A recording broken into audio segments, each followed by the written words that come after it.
Ukiu 250 innerluit apparinsiullersaallukkilaarnaan pisa. Ingen sag. Mine børn skal vokse op i en land, hvor folket kender sig selv. De skal være stolt over, at de er grønlændere. Selvfølgelig er det muligt for os at tilpasse os den danske måde at leve på. Og det får mange til at føle, at de ikke er gode nok.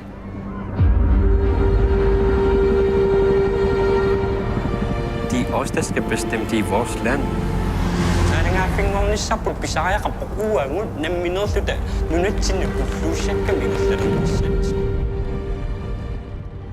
Hi, I'm Kenneth Sorento, and I've directed and shot the Fight for Greenland. And I've been asked by the Hebrides International Film Festival to make this masterclass. I hope you'll enjoy it. Greenland is the world's largest island, and even though you might think it sounds a bit strange, there are some striking similarities, I believe, between the Hebrides and Greenland.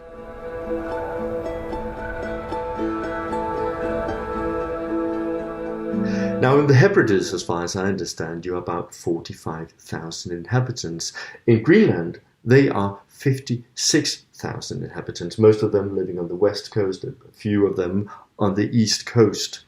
So that's one interesting similarity. Another thing is that is striking is that I guess that you have a kind of language issue, or at least some challenges between Gaelic and English. I guess that it's sometimes a challenge to kind of keep Gaelic alive in an everyday, not just as an everyday language at home, but also as a language in the administration. What happens in Greenland is similar, because in Greenland, they of course talk Greenlandic. There are in fact different Greenlandic languages, but Western Greenlandic is the main language. But many Greenlanders feel that their language is threatened by Danish, because if you want an education, if you want a good job, a well-paid job, then you need to talk and learn Danish, which is spoken in a language 4,000 kilometers away on the other side of the North Atlantic by less than 6 million people. So many Greenlanders ask themselves, why do we have to talk this strange language when they talk English in Canada, in the United States, and the rest of the world? And one of the reasons why it's so difficult to change and say, okay, let's just take Danish and replace it with English, is because after 300 years of being under Danish rule, because this year, 2021, it's exactly 300 years ago that Greenland became part of the Kingdom of Denmark. So after so many years, many Greenlanders only talk Danish, or mainly talk Danish as their mother tongue. So it's not just a question of communicating. A language is not just a question of communicating, it's also a question of identity. So the whole language debate in Greenland is very, very difficult. Greenlanders ask themselves, why do we have to talk such a strange language spoken by so few people if we want to succeed in our own country? And the third striking similarity, I think, is that in Scotland, of course, you talk a lot about independence, especially now after Brexit. I guess that you talk even more about independence.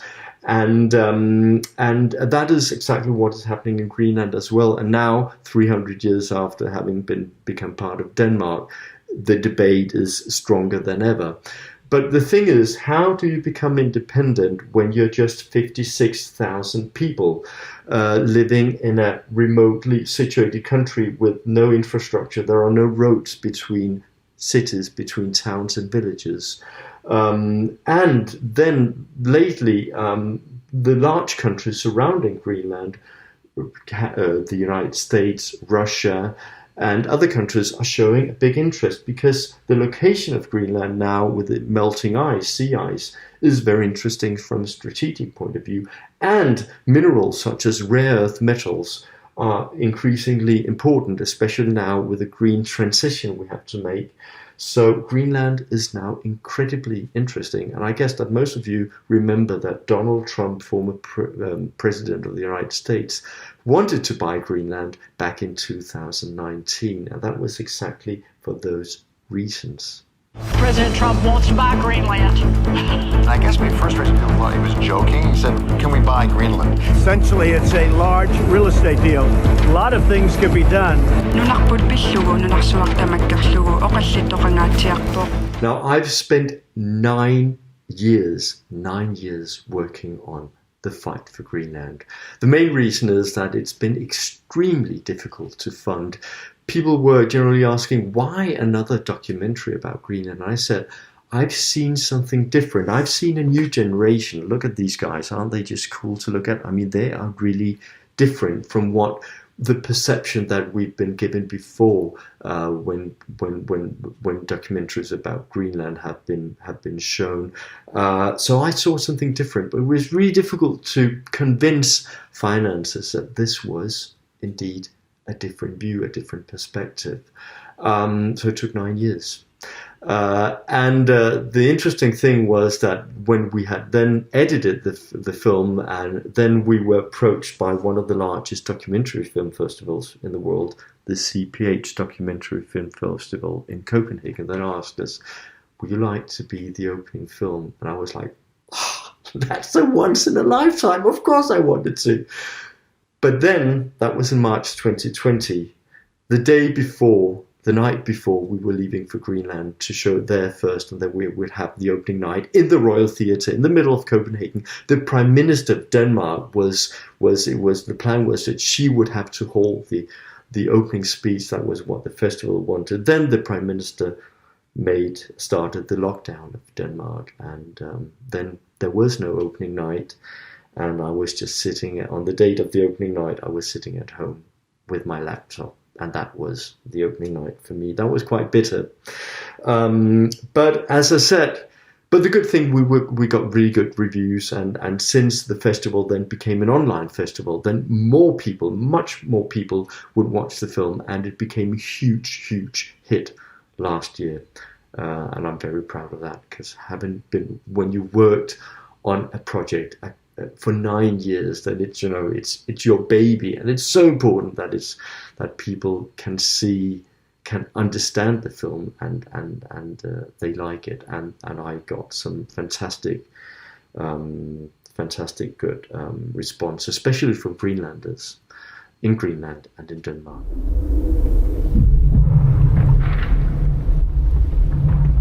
Now, it all started back in 2011. I was preparing for my second icebreaker expedition to the North Pole. Danish scientists were going there to gather scientific data to prove to the UN that the Kingdom of Denmark could claim the North Pole, because Greenland, the continental shelf, was extending out in the polar ocean, so that the Kingdom of Denmark could claim all of this. Russia is also claiming a large part of the same area. So is Canada also to some extent. And I was asking myself, why is the parliament in Copenhagen spending so much money on extending the territory of Greenland, knowing, because they do know that very well, that Greenland wants to declare independence when they feel ready to do that. So that was how this journey that would take eventually 9 years, producing the Fight for Greenland, that was how my journey started. Now, the thing about working in the documentary business is that you spend 99% of your time working on a documentary behind a screen, writing applications, researching, and so on, and you spend less than 1% behind the camera, which is of course what I would want to do, what all documentary makers would like to do.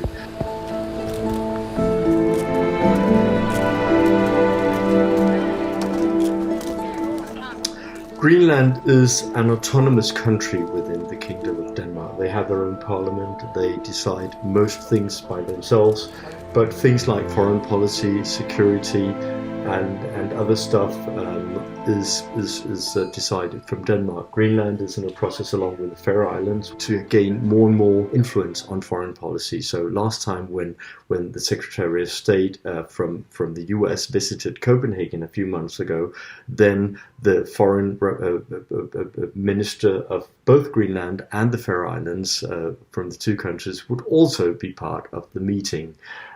So there is a fight going on, or a negotiation going on within the so-called Kingdom of Denmark, where Denmark proper and Greenland and the Faroe Islands are all part of.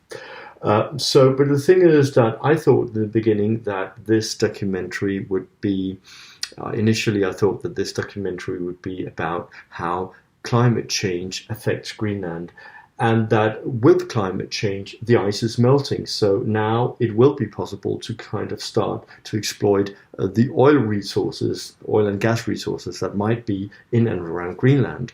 And then the thing is, the paradox is that then Greenland could become independent by exploiting oil. The burning of more oil and gas would mean that more ice would melt, and that would again affect Greenland. So that was a kind of very interesting paradox. But then I found out that that is not what really is the economical side of independence is not what really is very interesting to Greenlanders. We always think in Denmark that when Greenlanders say we want independence, we believe it's all about economy. We ask them, so how are you going to pay for that? Because more or less half of the budget, the Greenlandic budget, is financed from Denmark. But in Greenland, the big debate about independence is not about economy, it is about identity. What does it mean to be a Greenlander? You know, now that they're not living in a traditional way, only in smaller parts of Greenland, in small villages, but mostly Greenlanders have, just like you and me, they have smartphones and tablets and Wi-Fi and so on, and they go on YouTube and Facebook and Instagram. So what does it mean to be a Greenlander after 300 years under Danish rule? That's a kind of, Greenlandic culture has become a kind of mixed culture. So how do you bridge the gap between traditional culture and modern culture? How do you do that? That's quite a challenge. So that's what the independence debate in Greenland is first and foremost all about.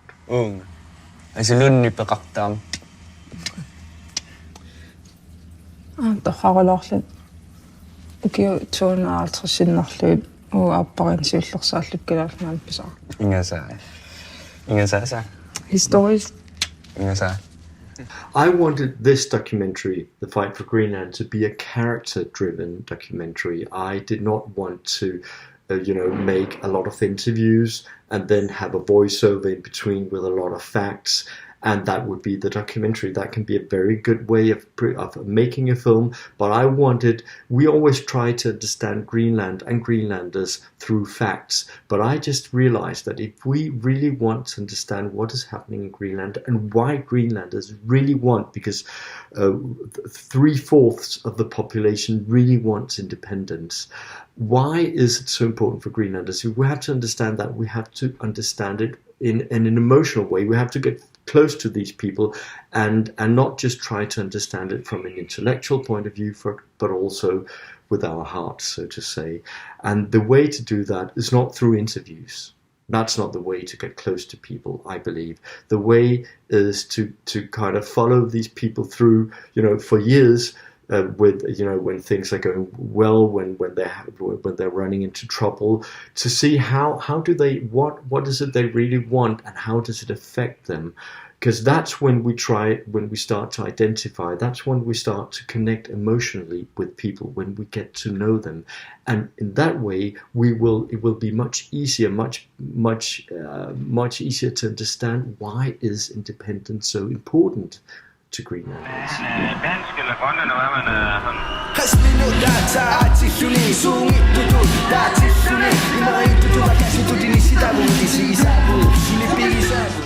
I began following a character, a young woman, very charismatic and very powerful young Greenlandic woman. She was half Greenlandic, half Danish.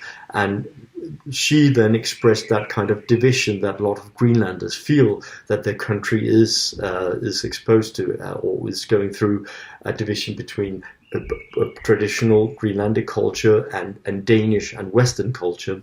And I followed her for about 3 years, but then one day she did not want to continue because her life was going into a different phase, and she said, I don't really like to want to be part of this film anymore. And then I realized I needed more than one perspective. I needed to, because there is a strong debate, and the divide goes through the language. Those who are Greenlandic speaking Greenlanders are usually more pro-independence, and then about 15% of Greenlanders and people living there, Danes, they are mainly Danish speaking or only Danish speaking, and they are usually more skeptical towards independence. They want to, in some cases, strengthen the links to Denmark.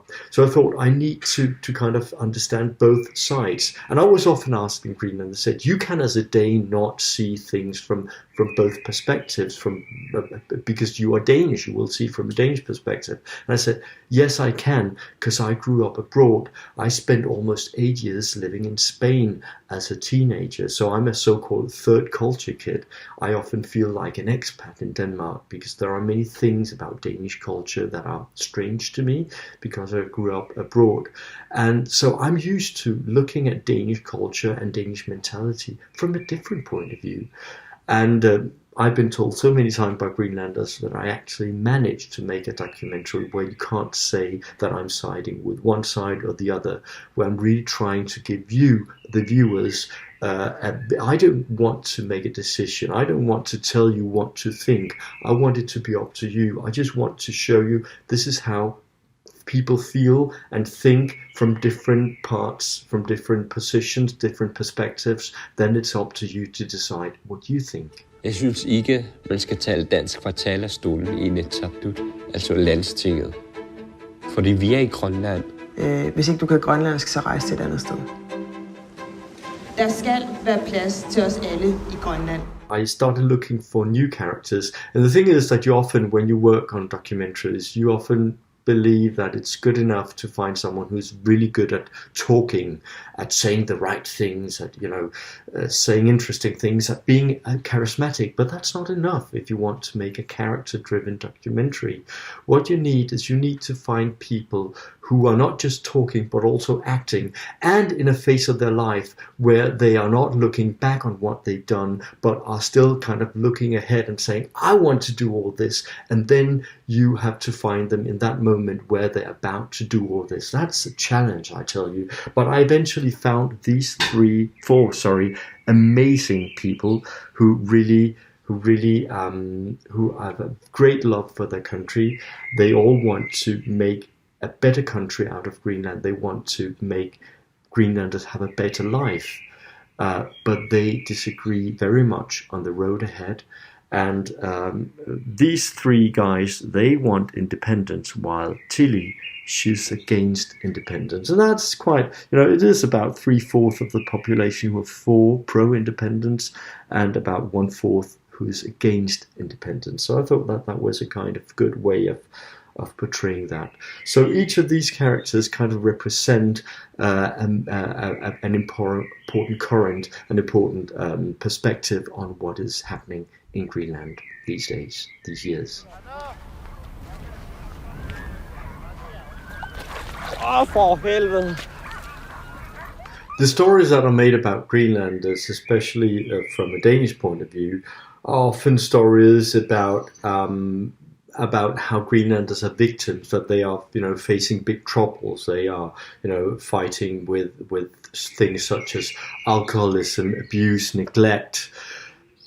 Suicide is a huge problem in Greenland. And yes, there are many problems indeed, and this is what we're seeing among native peoples around the world. We're seeing it with in Australia, Aboriginals with Aboriginals in New Zealand, Inuits in Canada, Sami people in northern Scandinavia, and so on. We're seeing these very similar problems. And the reason is, if you ask specialists, if you ask scientists, or people who have been studying this, the reason is that they've been going through a process of colonization where things have been changed, where one way of living has been where people have been forced to live in a very different way in a very short period of time. And that has kind of made people feel that they don't have any roots. So where do we belong? What is our culture? How do we go? Are we going to live our life and at the same time be true to our traditions? But what I saw was a new generation of Greenlanders who were ready to fight, who had a completely different approach, and that was new. And that took me a long time to show them, to kind of convince finances about that. And we had to make the main picture for the film and the poster. Then it was important for me to kind of copy this, cliche from American movies with, the heroes posing in a kind of this way, because that was different. That's not the way we're used to seeing Greenlanders. I want to show them, look, these guys are really cool. They want to do something. They are fighters. They're not just victims the way we usually perceive Greenlanders. And that is exactly what lots of reviews and articles, news items and so on about the fight for Greenland have really focused on, that they've been, whoa, this is a new view, that something new is happening in Greenland. So I now see that the stories that are being written about Greenland have changed actually here in Denmark. Now there is a different vision. Now we're also seeing that they're resourceful and not just victims. And I think that with my documentary, I've been able to give a different perspective, and I'm very proud of that.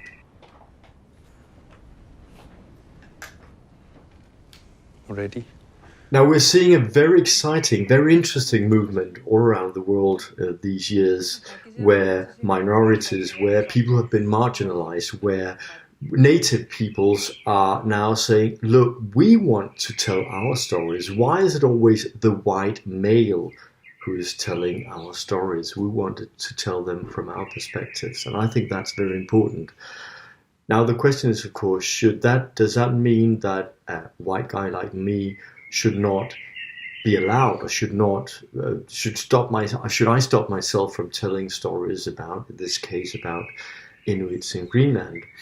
I believe that it's very important to strengthen marginalized people and indigenous people's possibilities to make stories, to tell their own stories. But I do not believe that means that people like me should not be allowed to make stories about other people than the ones that I belong to, that I should only be able to make films about middle-aged white guys like myself.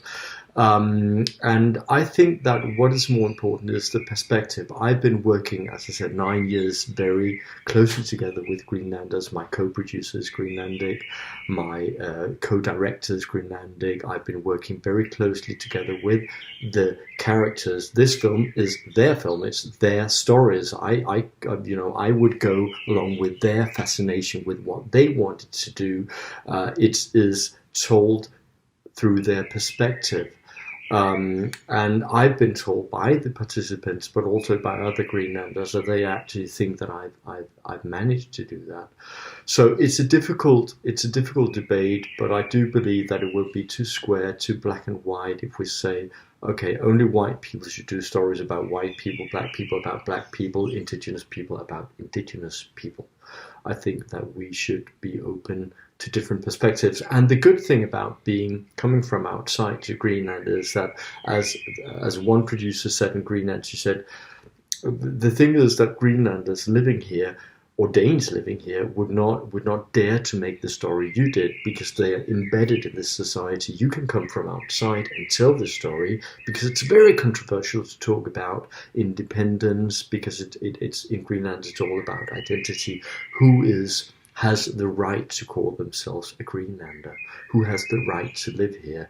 Can you be a Greenlander if you only talk Danish or mainly talk Danish, or if you do not look like a Greenlander, or if you're Dane or a Brit or a Norwegian person who's been living in Greenland all your life? Can you call yourself a Greenlander, especially if you're not fluent in Greenlandic? So those stories are really difficult to tell, and people are very much afraid of telling them, of going into those stories. But I could do that because I do not live in Greenland. I would live there for several months at a time to make this documentary, but I did not live in that community. So that was actually an advantage for me.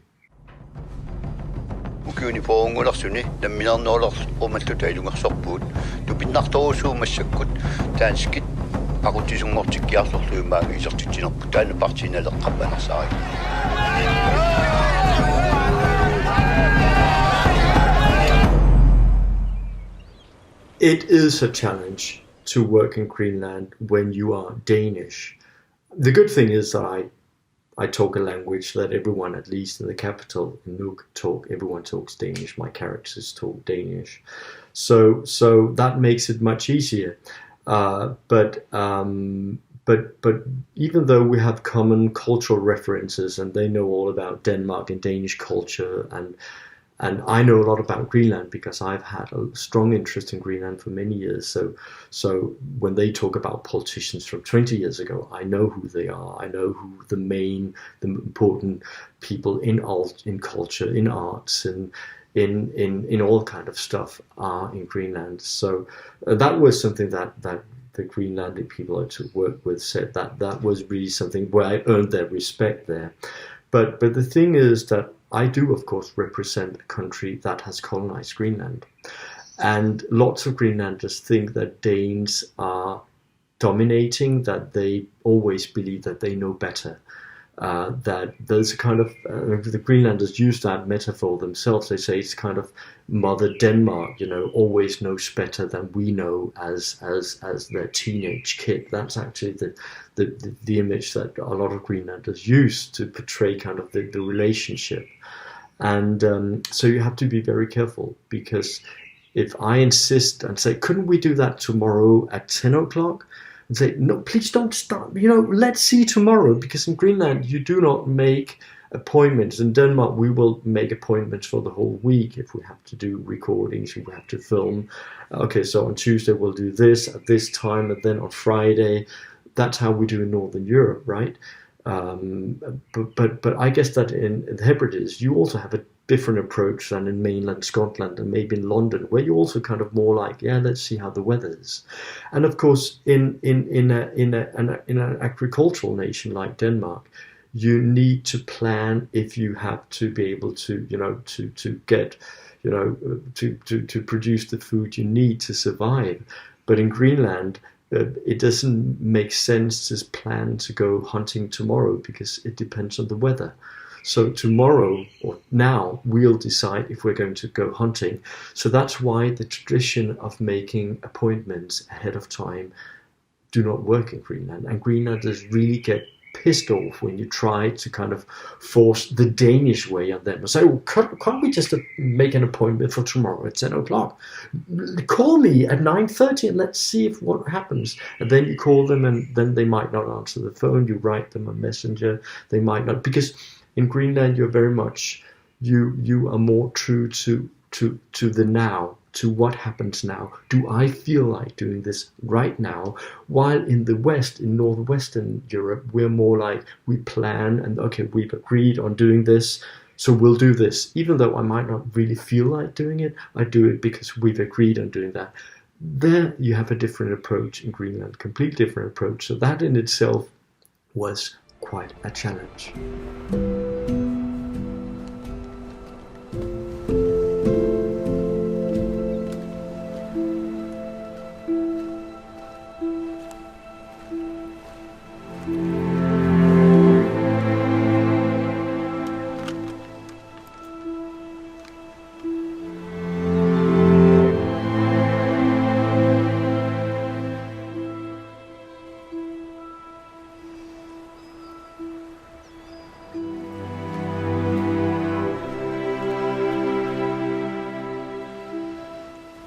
ønsker, at mine børn skal vokse op i en land, hvor folket kender sig selv. De skal være stolt over, at de er grønlændere, de er inuitter. An essential part of the way that I work, of my method, is that I work as a one-man band. That is, that I both film and direct. I make the sound, also edit, do the first rough cuts myself. And that's a very important way for me to work. And I really enjoy doing that. I also teach in the one-man band way of working. It's a great way of making documentaries, I think. But it all started in a way that I had not expected I was going to work like that. I wanted to be a cinematographer, and I was trained as a cameraman. But then in the year 2000, I got the chance to follow these crazy 3 Norwegian guys who were going to ride on their bikes all the way from Oslo here in Norway to Beijing. And that was in 2000. That was before Google Maps and all that, and so nobody really knew how long is it, how are the roads here, what's the condition of the roads and so on. So I followed them with a large camera, and for almost 4 months. And there was no money for a director, for a journalist. I had to do it all by myself. That was really tough. I thought I was going to die while doing it, because it was so tough and so difficult to make a 1-hour documentary. I'd already sold it to made a deal with Danish Broadcasting Corporation and the Norwegian Broadcasting Corporation.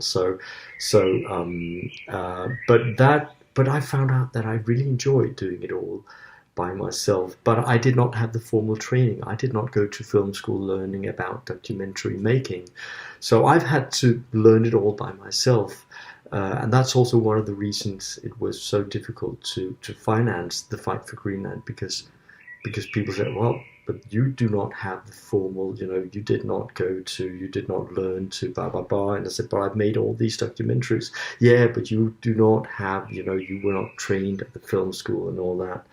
So that was quite difficult.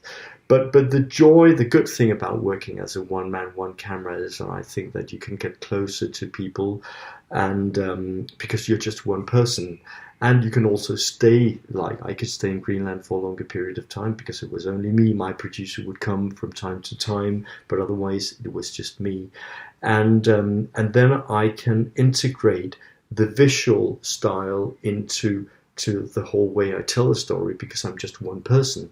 And another thing is, a very interesting thing about getting close to characters is that lots of people believe that then you need a small camera, or that's often the excuse in order to hire a small camera. But it's not the question about how close you can get to someone, getting their kind of, that they feel confident with you. It's not about the size of the camera. It's about how good you are at connecting with people. So work with a camera that is fine, that is good to you, that you can afford, that you like to work with. It's not the size of the camera that matters, it's how you approach the people that you're working with. Ano adolaro? Susumo. Anna. Nut. Ja. Bulam. Ja, susumo Anna no bulam. Right in the beginning, we had to make a very difficult choice. We did not have enough money for the production of the documentary, so I had to decide, will I spend all the time that I would really need in the editing room, or will I have more time filming? And I decided that I wanted more time in Greenland to get close to the people there, because that was much more important. And then in the editing process, I would have to work harder. And the way I work is anyway different from how other directors typically work. An editor will typically, a film editor will typically look through all the footage, or most of the footage, and start working right from there and building scenes out of that. We didn't have time for that. So most of the scenes in the film are edited by me. That is, that I've made some, not just rough cuts, but actually I've built scenes out of, you typically, if you have people talking with each other, a scene where 2 people are talking with each other, you might record 1, 2, 3 hours, and you have to cut it down to 2 minutes. Well, that's difficult. So I had to make a lot of those choices. It took a long time, a really long time for all those scenes.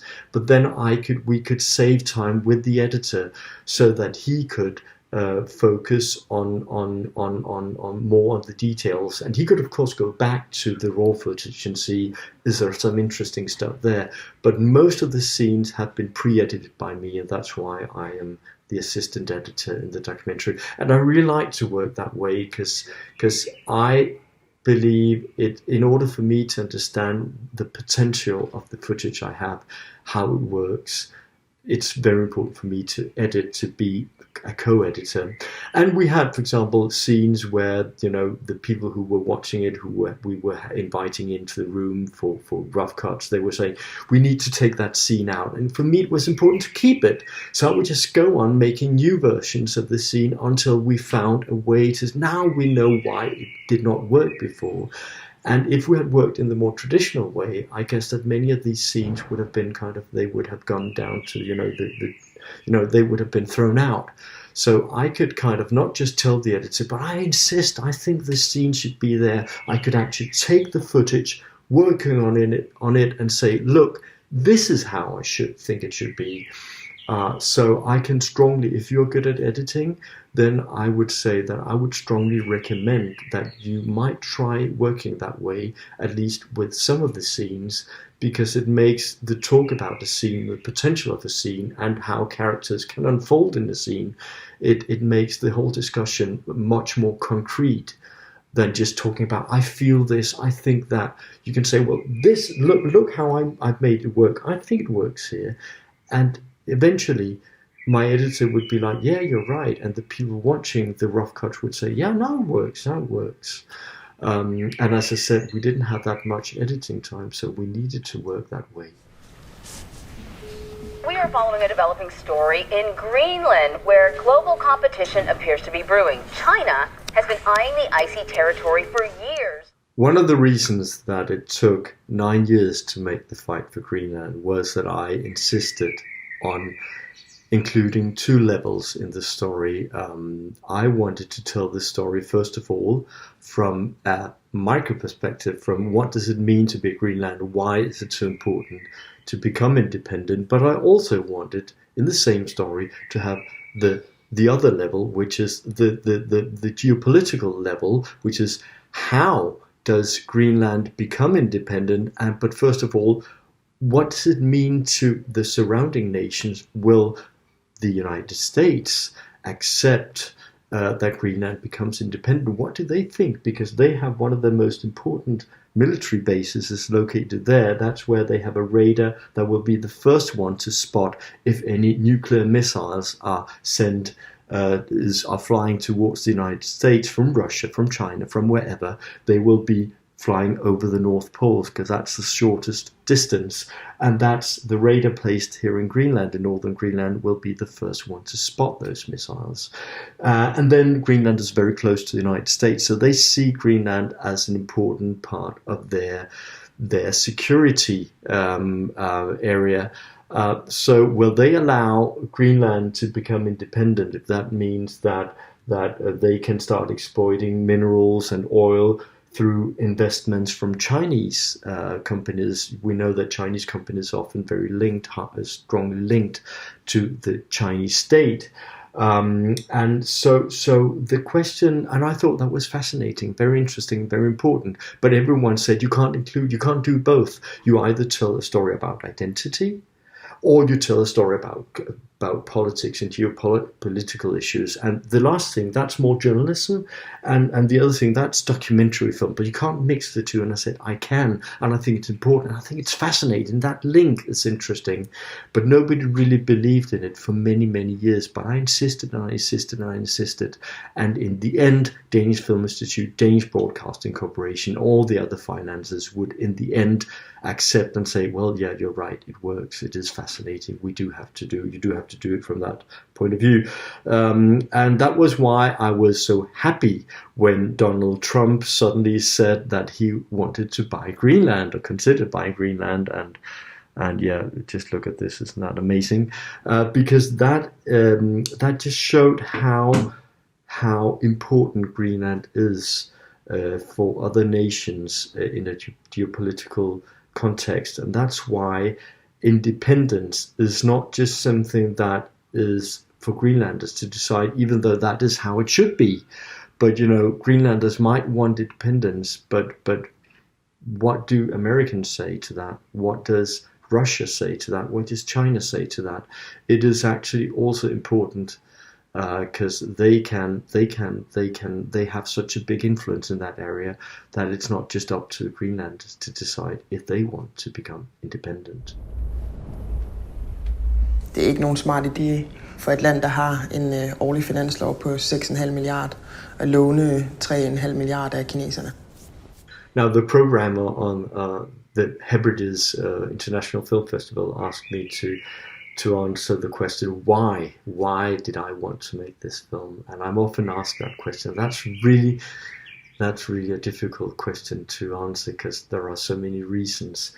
But this is the most fascinating project I've ever worked on, and I think I will ever work on, because there were so many things that really fascinates me. First of all, for some reason, I've always been very interested in the Arctic and Greenland. There is something about the vast, the landscape, how brutal, how harsh it is. It's at the edge of the world, but at the same time, it's so vulnerable. It's so, you know, it's the climate there changes. The climate change has such a big influence on the area, so there's a fascination to that. It's kind of the last white spot, literally, on the planet almost. So there's kind of there's something that fascinates me about that. Then, since I grew up abroad, then the issue about identity is very important to me. I have great interest in politics, in geopolitics, and all these issues were part of this film. And then I also had the chance to kind of say, this is the way I want to kind of merge the way I want to tell the story with my visual language, because I'm the only guy who's behind the camera and I'm the only director. And this was the largest project I've ever worked on. So here I could really prove how I believe, how I think, how I like to tell a story. So yeah, many reasons why it was very important for me to make this story, to make the film, The Fight for Greenland.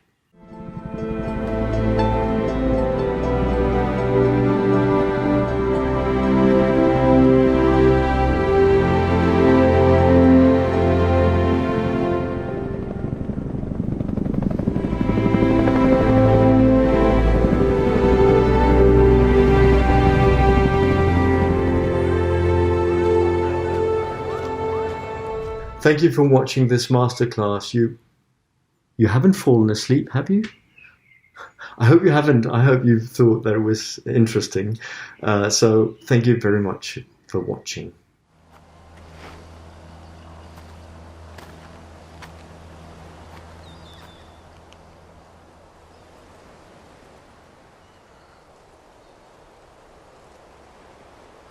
Kan du høre det her? Er det ikke fantastisk? Der er få steder i verden, hvor man kan høre det her. Og det er stilhed. Kan man få det i Danmark? Nej, der er biler og lør.